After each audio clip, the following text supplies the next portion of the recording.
संस्कृत निष्ठ शब्द है ये। सम्यक रूप से दो लोग मिले हुए बन करके एक दूसरे को धारण करने वाले,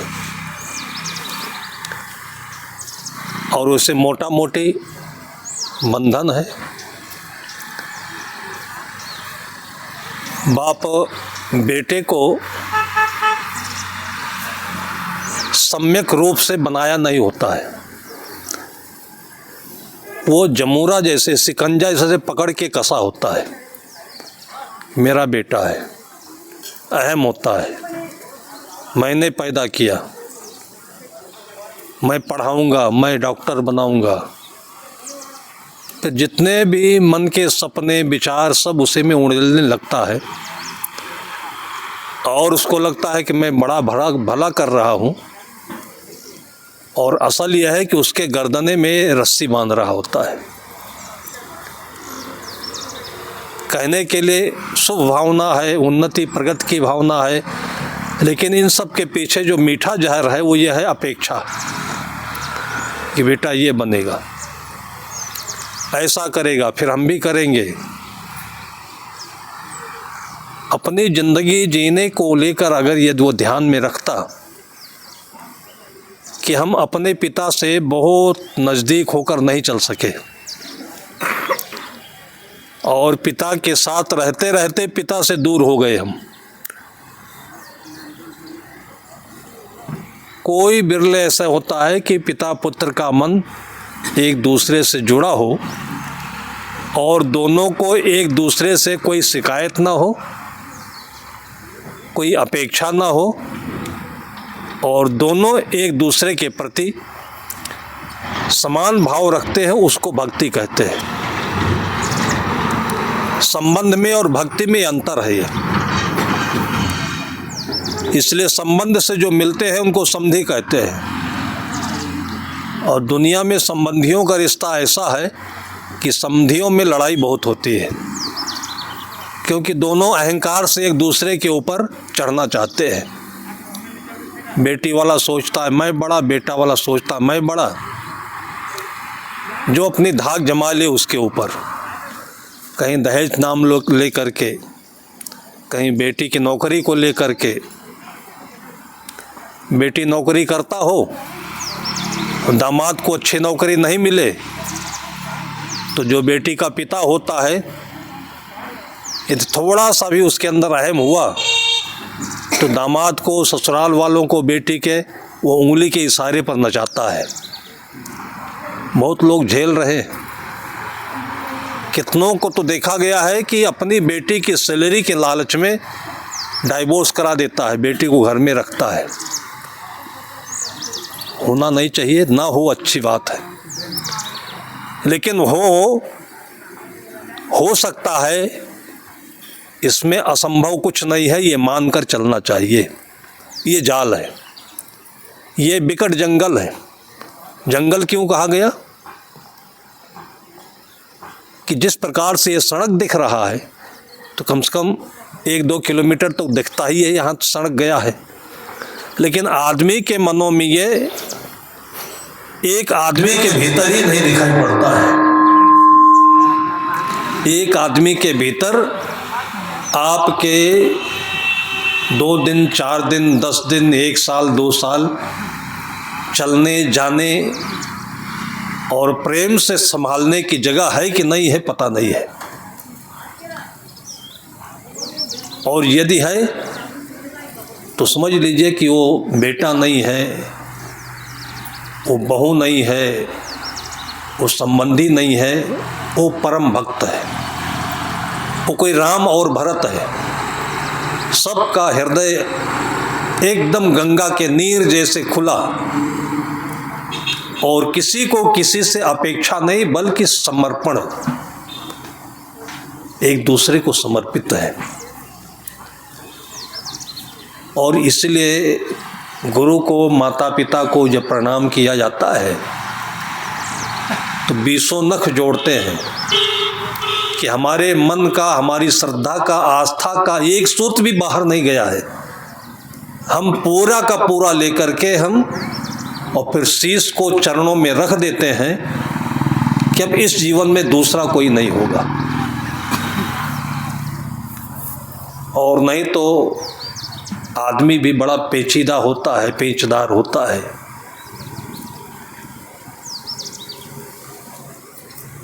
इसलिए कहते हैं कि हर आदमी में 10-20 आदमी होते हैं। कोई शायर कहता है कि हर आदमी में 10-20 आदमी होते हैं, इसलिए एक बार में नहीं, आदमी को बार बार देखना।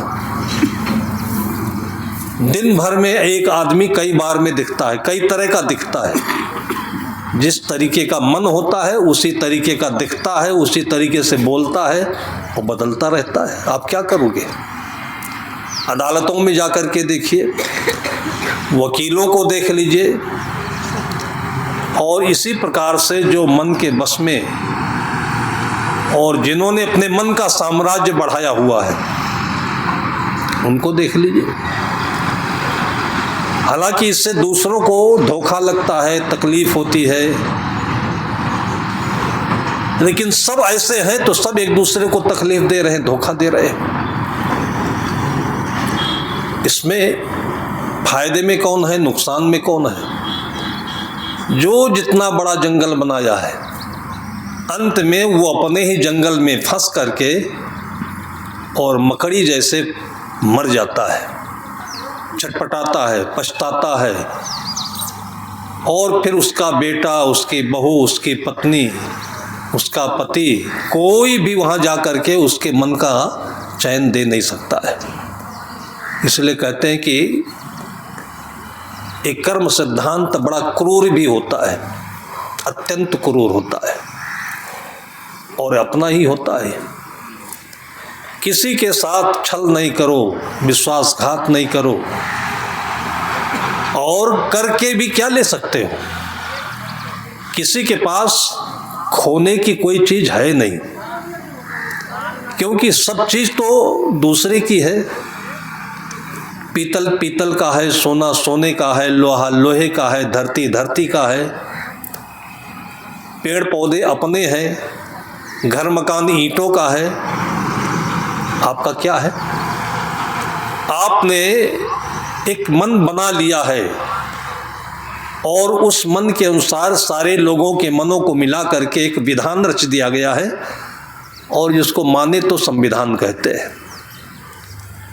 लेकिन एक संविधान में चलने वाले देखिए, भारतवर्ष में ही कोई मुसलमान है, कोई ईसाई है, कोई हिंदू है। हिंदुओं में भी देखिए, कोई इस जाति का है, कोई उस जाति का है, कोई उस जाति का है, और सब एक दूसरे से टकरा रहे हैं और एक दूसरे से भटक रहे हैं। अब ऐसा क्यों होता है? इसका एक ही उत्तर है कि ये संसार ऐसा ही है, ये संसार ऐसा ही है, और जो इसको समझते नहीं है वह इसके सुधारने के लिए, इसको सजाने के लिए, सुंदर बनाने के लिए बहुत सारे ऐसे कल्पना किया करते हैं, सपने देखा करते हैं, और इसी में फंस करके और थोड़ा बहुत कुछ अपना बचा रखा है तो निकल आते हैं, नहीं तो डूब करके फिर इस यात्रा में आगे पुनर्जन्म को प्राप्त होते हैं। इसलिए दुनिया में अगर अपने को समझ लिया तो सबसे पहली ताकत यही है कि आप किसी के साथ कभी कोई अपेक्षा नहीं रखोगे, किसी से कुछ भी चाहना नहीं रखोगे, और बात समझने में नहीं आती है तो लगता है कि चाहना नहीं रखेंगे तो ये ज़िंदगी है, ये शरीर है, बीमारी पड़ेगी, कुछ होगा, कैसे होगा। लेकिन चाहना न रखने से आत्मा की जो शक्ति विकसित होती है, आत्मा की जो चमक बाहर प्रकाशित होती है, फिर आप गए हॉस्पिटल में, तो वैसे डॉक्टर मिल जाता है, वैसे सहयोगी मिल जाता है। हमारे साथ एक संत रहा करते थे और घर से परिवार में उनके बेटे भी, स्थिति अच्छी थी आर्थिक, और हम लोग भी साथ में थे। तो जो दायित्व था, जो संबंध, जो दुख सुख के बारे में लोगों को करना चाहिए वो करते।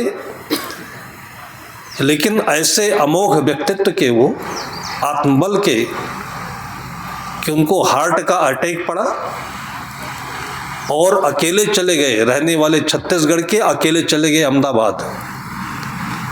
2-4 वर्ष पहले हमारा कार्यक्रम जामनगर में था और जामनगर के रहने वाले डॉक्टर, एक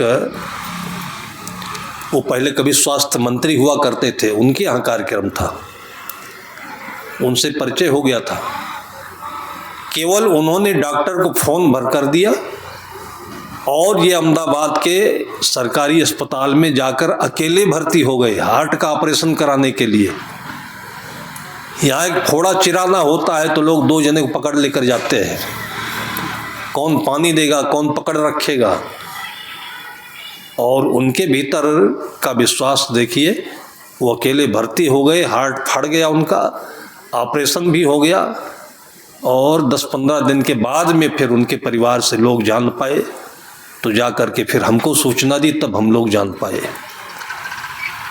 तो ऐसा नहीं कि ऑपरेशन हुआ तो कोई दिक्कत हुई, वो डॉक्टर भी अच्छी तरह से, और जो सेवा देने वाली नर्सें थी वो भी अच्छी तरीके से, उनकी सेवा में कोई तकलीफ नहीं हुई और वहाँ से स्वस्थ होकर के आए और 2-4 वर्ष रहे। जब जाने का समय हुआ तो चले गए।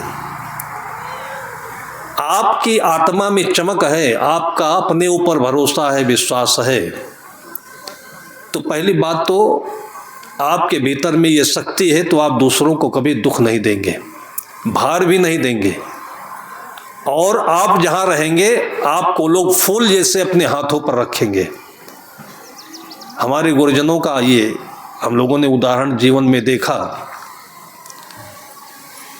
नेपाल के जहाँ से शुभ साहेब आते हैं, सदगुरु से संत शरण साहेब, और वैसे परिस्थिति में तो बहुत संपन्न परिवार के थे और राज परिवार के गुरु रूप में जाने जाते थे। और जो उनके रहने की जगह थी, जिसको आश्रम कहते हैं, वो आज के हाल में अगर उसको देखा जाए तो अरबों की संपत्ति है। लेकिन उसके बीच में वह केवल एक टूटी कुर्सी थी, उसी को लेकर धूप में बैठते थे और 2-4 दिन रह कर के फिर आसपास के पहाड़ों पर, जंगलों में रह लेते थे।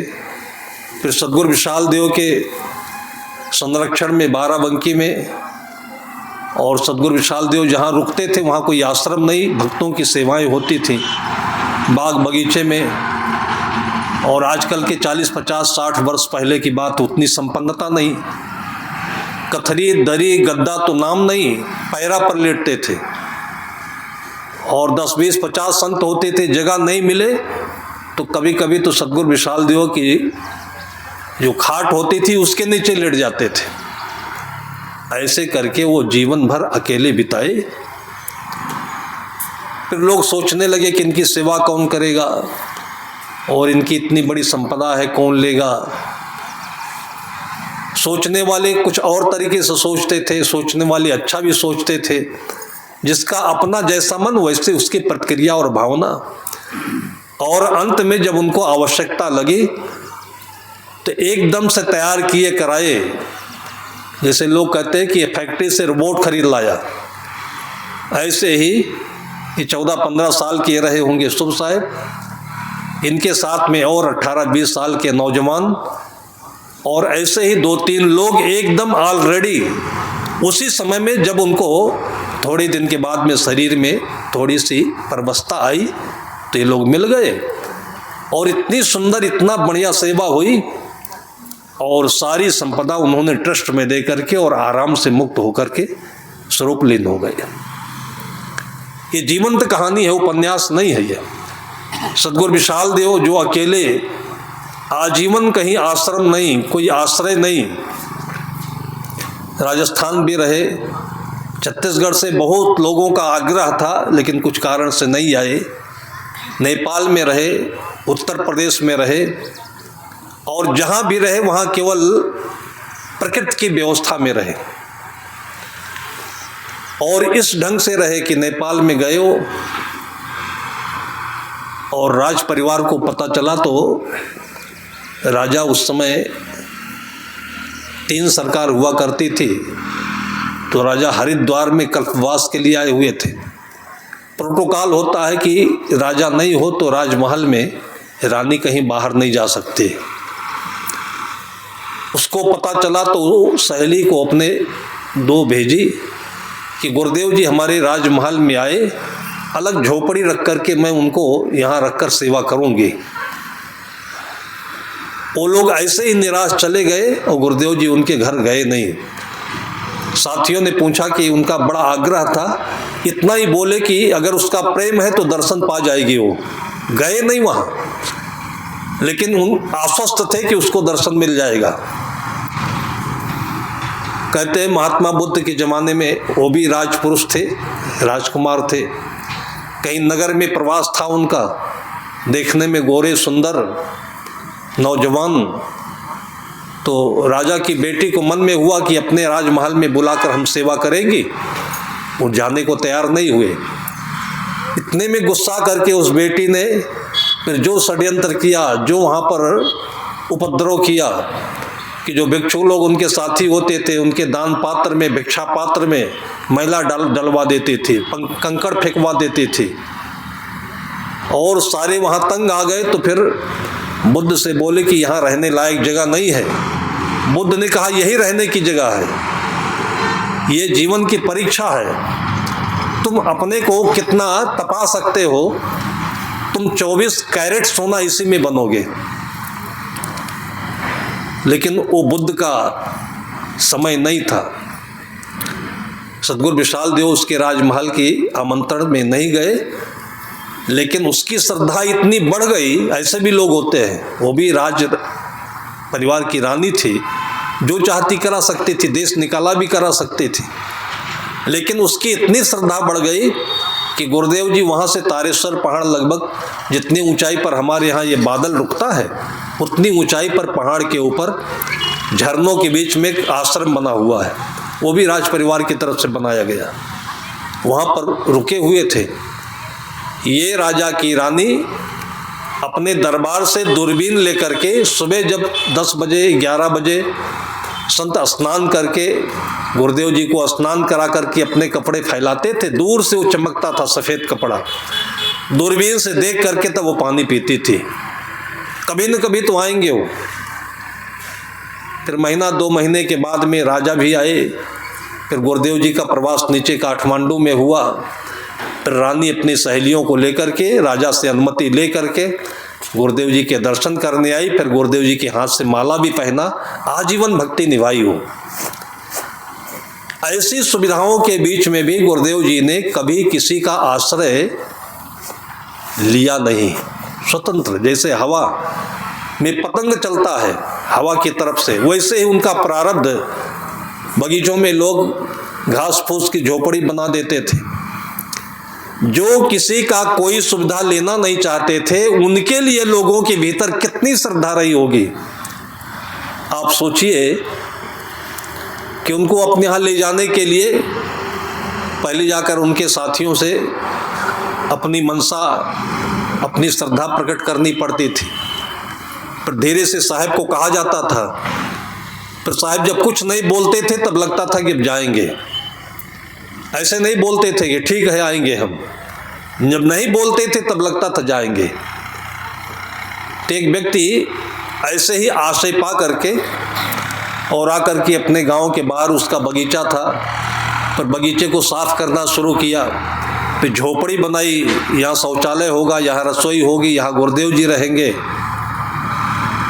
और ऐसा नहीं कि मजदूर लगा कर करे, दिन में 2 घंटा 3 घंटा खेती से, घर गृहस्थी के काम से फुर्सत होती तो करता था।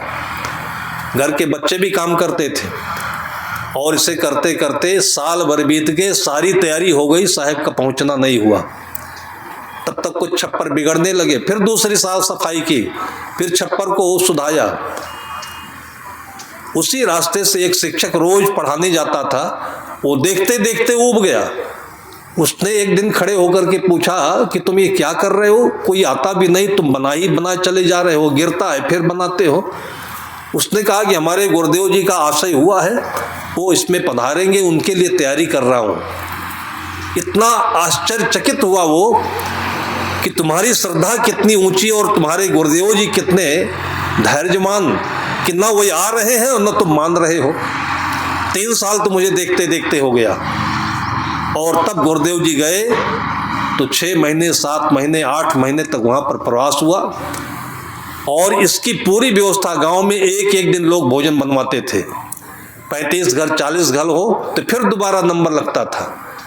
और ऐसे 9 महीना रह करके जब चलने लगे तो गांव के नर नारी हाथ जोड़ करके आंखों में आंसू बहाते हुए कि साहब माया मार कर आप चले जा रहे हो, अभी तो हमारे यहाँ ठीक से भोजन भी नहीं बना, भंडारा भी पूरा नहीं हुआ।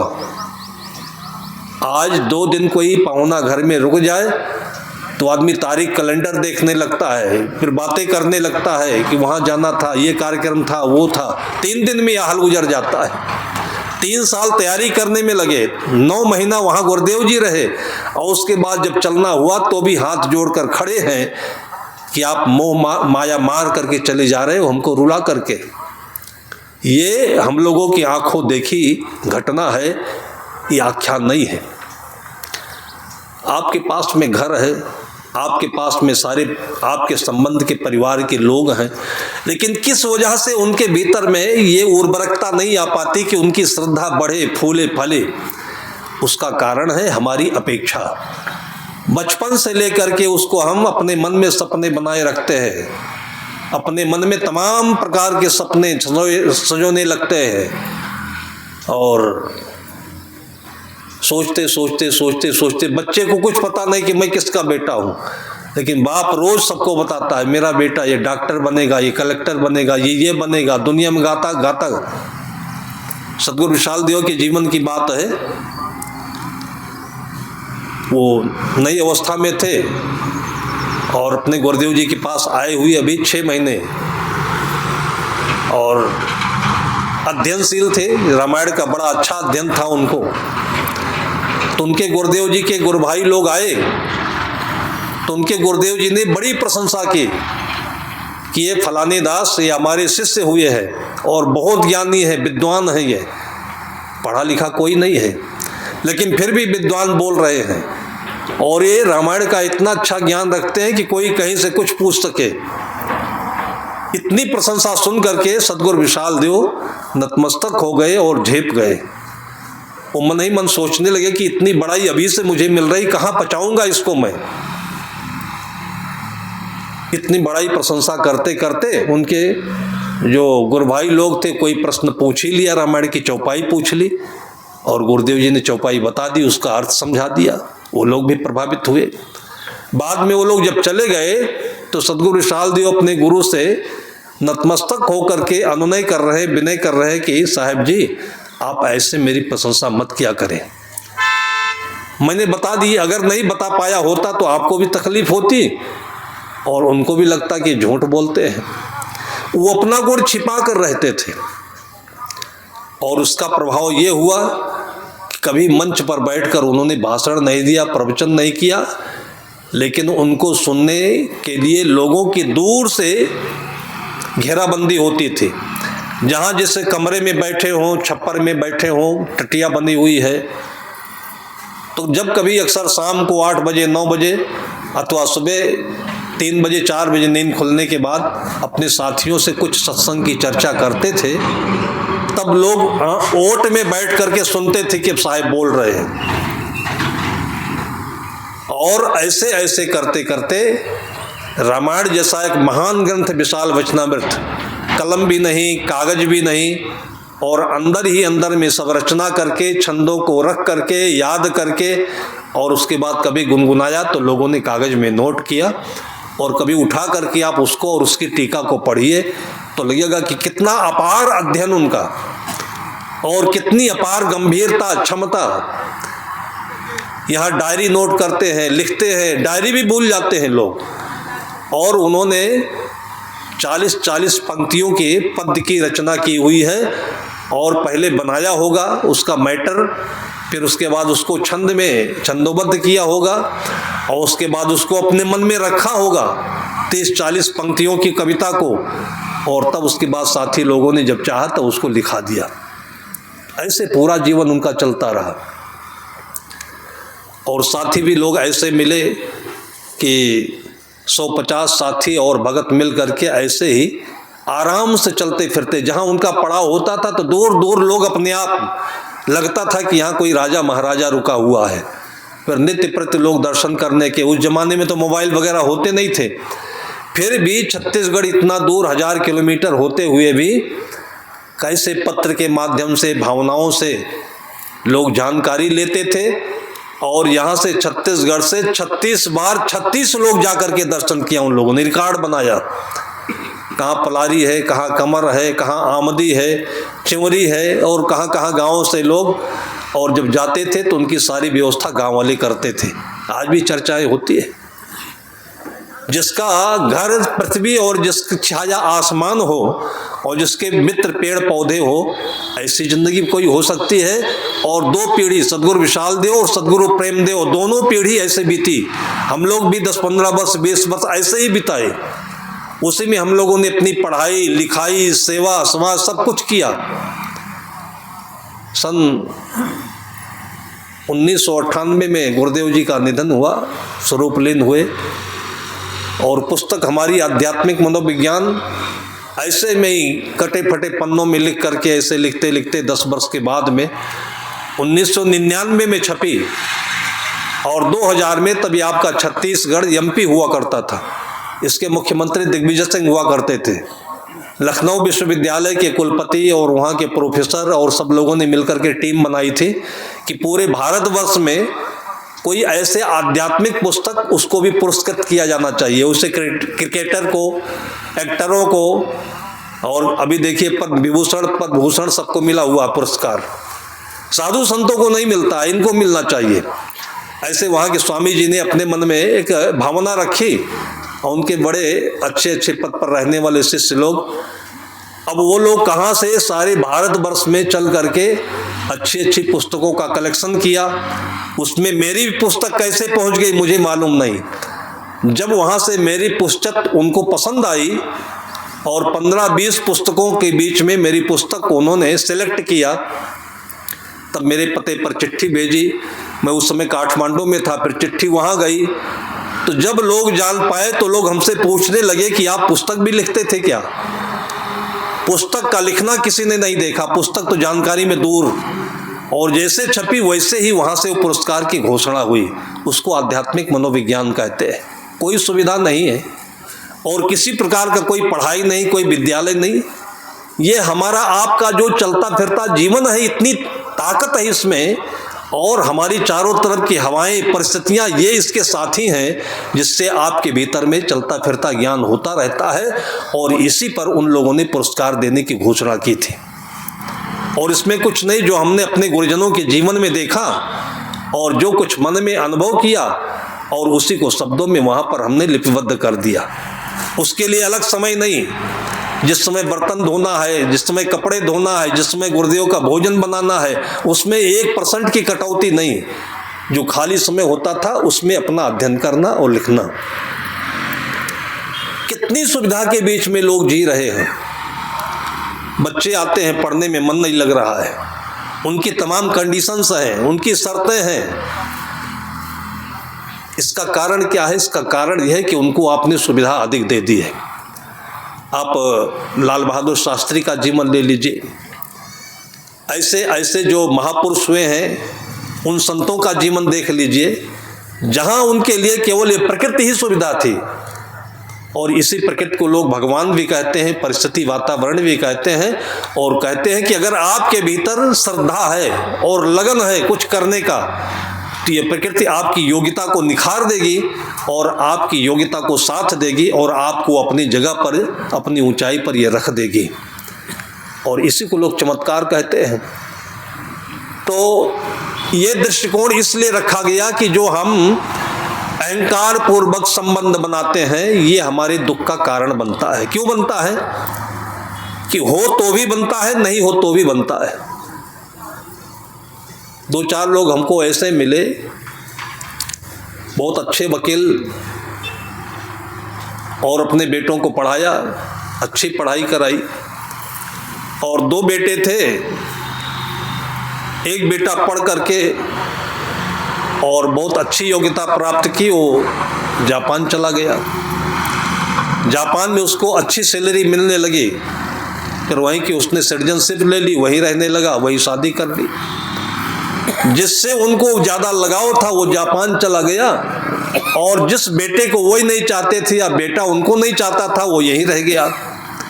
अब जहाँ रहना है वहाँ कुत्ते और बिल्ली जैसी स्थिति बनी हुई है, और जहाँ वो रहना चाहते हैं वो यहाँ रहता नहीं है, वहाँ वो जा नहीं सकते जापान। उस वकील को मैंने 65 साल की उम्र में जो झंकते देखा है, जो रोते देखा है, कि वहाँ से वो पैसा भेज सकता है लेकिन दिल कहाँ भेज पाएगा। आने के लिए बोलता हूँ तो बोलता है कि आप नौकर रख लीजिए, और जो बेटे मेरे पास रहते हैं वो हमको ये कौड़ी का भी समझते नहीं है। ये संसार की परिस्थिति है, ये जंगल है कि आप समझ नहीं सकते कि बेटे बहू किस रास्ते चलेंगे, कैसे होंगे, क्या बनेंगे, और उनके बीच में आप अपना मान करके चल रहे हो। अगर आप अपना नहीं मानते तो वो आपको और जानते और समझते और आपके पीछे चलते हो। साधु संतों में यही तो जादू होता है। सदगुरु विशाल देव कभी किसी से नहीं कहते थे तुम कल यहाँ जाना है, तुम ये काम करना है, तुम ये कर डालो, कभी नहीं कहे वो। लेकिन उनकी भाषा को समझने वाले लोग ऐसे हुए कि जब उनको प्यास लगती थी तो केवल पा नहीं बोल पाते थे, और तुरंत लोटा और डोर वहाँ पर रखा हो और तुरंत लेकर के लोग कुएं से पानी भरकर ला देते थे। शौच जाते थे तो 2 लोग किनारे किनारे दूर खड़े होकर के निगरानी रखते थे। वो आते ही उनका लोटा हाथ से ले लेना, फिर उसको साफ करना, फिर उनको स्नान कराना। ये 24 घंटे की नौकरी लोगों ने की। और कौन थे वो? जो कोई वेतन नहीं पाते थे, जिन लोगों ने उनसे कुछ मांगा नहीं, जिनको उन्होंने कुछ दिया नहीं, केवल भक्ति का संबंध, एक स्वच्छ ज्ञान का नजीर दिया, उदाहरण दिया कि ऐसे भी जिंदगी सुखपूर्वक जी जा सकती है। और वही लोग चारों तरफ उनको फूल की पंखुड़ियों की तरह से घेर करके और उनके जीवन की सुविधा बन गए। एक परिवार में भी ऐसे रहा जा सकता है। बल्कि आपके परिवार की अगर कोई समस्या है और आप उस समस्या से जूझ रहे हो, बेटा कहा नहीं मानता है, बहू आपकी नाराज है, फिर भी आप उससे नाराज नहीं होते हो। आप अपने स्व में, अपनी आत्मा में, अपनी दिनचर्या में, अपनी शांति में, अपने में आप मगन हैं, और मन है ये मगन नहीं रहने देता है। उस मन का जो विकल्प है वो भजन है। आप 2-4 पद याद रखिए और सवेरे शाम खाली समय में उसको गुनगुनाइए। उससे क्या होता है कि वो आपका एक लक्ष्मण रेखा बन जाता है, वो ब्लैक कमांडो बन जाता है, वो आपका बुलेट प्रूफ बन जाता है कि बाहर की जो बदनामी की बातें हैं, निंदा की बातें हैं, दुश्मनी की बातें हैं, वो आपके दिमाग में अंदर घुसने नहीं पाती हैं। ये भजन सबको दूर रखता है। कहते खाली मन शैतान का घर। अब रात में नींद नहीं आ रही, 2 बजे 3 बजे उठ गए और मन खाली हुआ है, नींद भी नहीं आ रही। नींद आए तो एक प्रकार से समझ लीजिए कि आपको किसी ढक्कन ने हेलमेट ने छोप दिया है। अब कोई चोट मारे तो सिर पर नहीं लगेगा, लेकिन जब नींद नहीं आए तो आपका सिर खुला है। अब आपकी बहू ने ऐसे बोल दिया था, आपका बेटा ऐसे कर रहा है, वो पड़ोसी वैसे हो रहा है, बस यही आपकी भाला बनकर, त्रिशूल बनकर कि आपकी खोपड़ी में कोंचते रहेंगे। जब तक नींद नहीं आएगी, आपका कोई दोस्त मिले तो उससे बातचीत करें। रात में कौन दोस्त मिलने आएगा? किसी घर जाएंगे तो फजीयत भी हो जाएगी। ऐसे स्थिति में 4, 5, 6, 7 बजे तक लोगों को बैठे बैठे बैठे बैठे अपने ही दिमाग रूपी सांड से, बैल से लड़ते रहना पड़ता है। अपने ही तैयार करते हैं हम 2 बैल। और नहीं तो आप शुरू से ही सवेरे शाम संध्या पाठ में, सद्गुण शतक में, शांति शतक में, भजन में, पाठन पठन में बैठिए, और बाकी जो अपने शरीर के करने लायक काम है, बाथरूम में जाइए तो किसी के सहयोग में मत जाइए। जब तक आपका हाथ पैर चलता है तो बाथरूम को एकदम चमाचम रखिए, अपने कपड़े धो लीजिए, उसको सुखा लीजिए, फिर समय से रख लीजिए, फिर अपना आसन बिस्तर स्वयं रखिए और देखिए कि सुबह से कब शाम और शाम से कब सुबह हो जाती है। आपको किसी की जरूरत नहीं पड़ेगी और बस एक झटके में आपका नौकर, आपका भृत्य सजा करके पलंग लेकर के आएगा और आप आराम से यहाँ से चले जाओगे, जिसको परलोक गमन कहते हैं, जिसको स्वर्ग गमन कहते हैं और जिसको जीवन की मुक्ति भी कहते हैं और जिसको समाधि स्थिति कहते हैं। कितना आसान होता है ये। अच्छा जीवन किसे कहते हैं? अच्छे मौत की तैयारी, अंतिम दिनों में एकदम स्वच्छ वातावरण की तैयारी। एकदम से तो बनता नहीं है। अब जब ये बात कही जाती है तो कितने चालाक लोग कहते हैं कि साहब ये झंझट करने की क्या जरूरत, क्या भजन।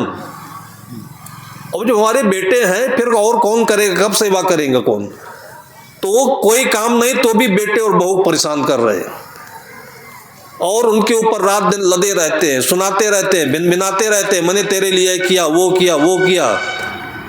अब पहाड़ बन करके उसके ऊपर चढ़े हुए हैं। अब थोड़े दिन तो चलता है, नहीं तो जब गर्दना उनका टूटने लगता है तो पहाड़ हमारे ऊपर डाल देते हैं।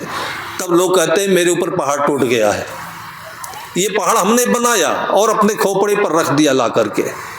और नहीं तो आप अपनी दिनचर्या में अपना एक दायरा बनाइए और उस दायरे में आप अभ्यस्त हो जाइए और आपके बेटे भी होंगे, बहुएं भी होंगे, दूर से ख्याल रखेंगे वो।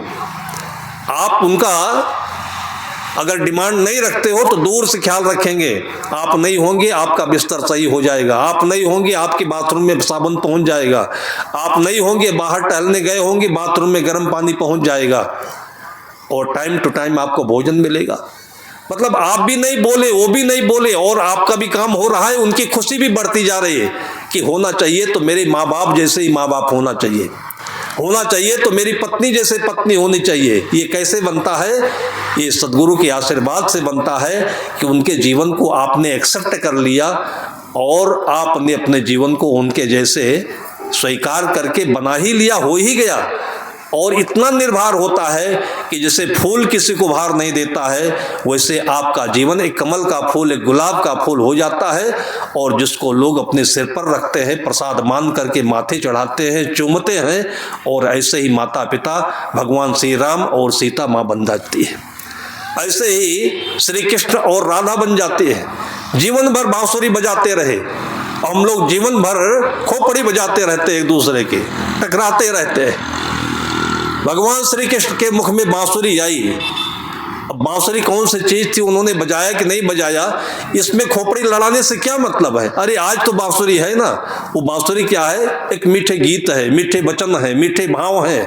आप उसी में अपने को रम जाइए और आप गीत गाते रहिए और बच्चों में देखिए कि सारे संस्कार धीरे धीरे धीरे धीरे उतर जाएंगे। जो आप सोच रहे हैं, सपना देख रहे हैं, ऐसा सुंदर आपका बेटा और डॉक्टर होकर के तो महान बन जाएगा कि लोग जय जयकार बोलेंगे, भाई किसका बेटा है? फलाने का बेटा और उनका नाती है। और देखिए आपका नाम चार चांद के साथ में आकाश में सुशोभित होता रहेगा। ये सुंदर संसार बनाने की कला है, सुंदर जीवन जीने की कला है और ये बिल्कुल आसान है। जीना अपने को है, देना बहुत लोगों के लिए है, मिलना बहुत लोगों के लिए है। कुछ भी ना करके जो बहुत कुछ कर लेता है, इसका नाम साधना है, इसका नाम गुरुभक्ति है और इसी का नाम जीवन की मुक्ति है। सुन करके ये लगता है कि बहुत बड़ा झंझट है, लेकिन झंझट तो वो है जो कर रहे हो, इसकी कोई लाइनिंग नहीं है, पक्का नहीं है। जो सोच रहे हो, जो मान रहे हो, जो कर रहे हो पक्का हो, लेकिन जहां पर केवल स्वयं में अपने सुंदर जीवन को बना रहे हो, वहां पर तो अपने आप सब निर्मित होने लगता है और इसी को लोग चमत्कार कहते हैं। संत महापुरुषों के पास यही चमत्कार घटा और इसलिए दूर दूर से लोग हजारों किलोमीटर से सिर के बल दौड़ते हुए जाते हैं, उनकी सेवा करते हैं और उनसे अपने जीवन के लिए फूल जैसा मन लेकर के आते हैं और वही उनके लिए जीवन का स्वर्ग बन जाता है। सबके जीवन में यही फूल खिले, सबके आंगन में ऐसे ही ध्रुव जन्मे, ऐसे ही कृष्ण कन्हैया की बांसुरी बजती रहे, ऐसे शुभकामना के साथ में अभी की चर्चा को यहीं पर हम विराम देते हैं।